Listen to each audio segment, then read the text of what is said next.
നിരായുധീകരണത്തിന് Hamas സമ്മതം അറിയിച്ചു എന്ന റിപ്പോർട്ടുകൾ കഴിഞ്ഞ ദിവസങ്ങളിലാണ് പുറത്തുവന്നത്.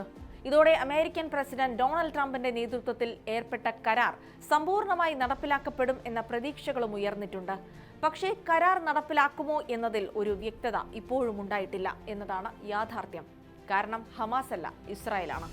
നിരായുധീകരണം സാധ്യമാകണമെങ്കിൽ ഇസ്രായേൽ സൈന്യം ഗസയിൽ നിന്ന് ക്രമേണ പിന്മാറണമെന്നതാണ് ഹമാസിന്റെ മറ്റ് സായുധ സംഘങ്ങളുടെയും ആവശ്യം. പക്ഷേ അതിന് ഇസ്രായേൽ സന്നദ്ധമാകുമോ? വിശദമായി നോക്കാം. സ്വാഗതം ഇൻഡപ്തിലേക്ക്.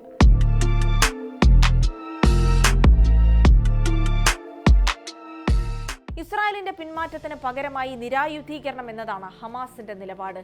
ഈ രണ്ട് പ്രക്രിയകളും സമാന്തരമായി നടക്കണമെന്നാണ് അവർ ആവശ്യപ്പെടുന്നത്. പക്ഷേ ഇസ്രായേൽ പറയുന്നത് ഹമാസിന്റെ നിരായുധീകരണം യാഥാർത്ഥ്യമായി എന്ന ഇസ്രായേലിന് ബോധ്യമാകുന്നതുവരെ പിന്മാറില്ല എന്നാണ്. അതായത് ഗസയിൽ നിന്ന് സൈന്യത്തെ പിൻവലിക്കണമെങ്കിൽ ഹമാസ് അവരുടെ ആയുധങ്ങൾ പൂർണ്ണമായും ഉപേക്ഷിക്കണമെന്ന്.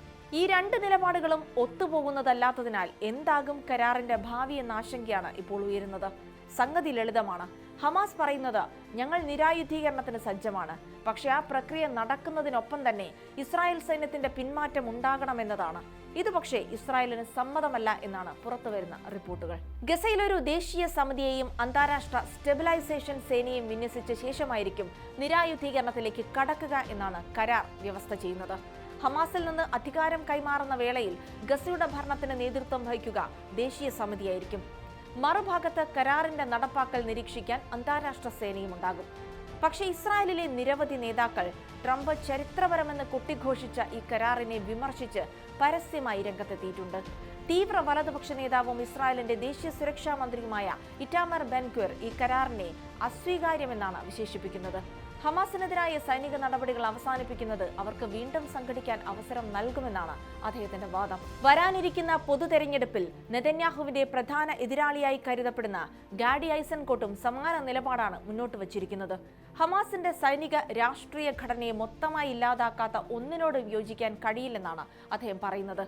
ഈ നേതാക്കളൊക്കെ ഇങ്ങനെയൊരു നിലപാട് സ്വീകരിച്ചിരിക്കെ ബെന്യാമിൻ നെതന്യാഹുവിനും മറ്റൊരു തീരുമാനം കൈക്കൊള്ളാൻ സാധിക്കില്ല എന്നാണ് നിരീക്ഷകർ ചൂണ്ടിക്കാട്ടുന്നത്.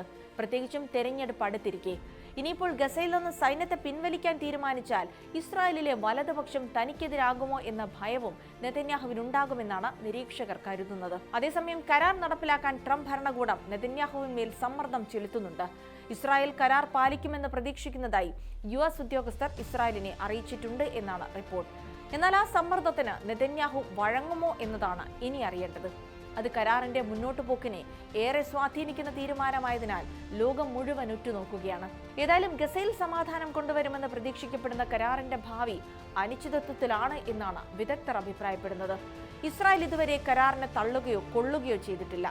പക്ഷേ പ്രധാന രണ്ട് കക്ഷികളും രണ്ട് തട്ടിലായി തുടരുന്ന സാഹചര്യത്തിൽ കരാർ വെറും പേപ്പറിൽ മാത്രമായി ഒതുങ്ങുമോ എന്ന ആശങ്കയും ഉയരുന്നുണ്ട്.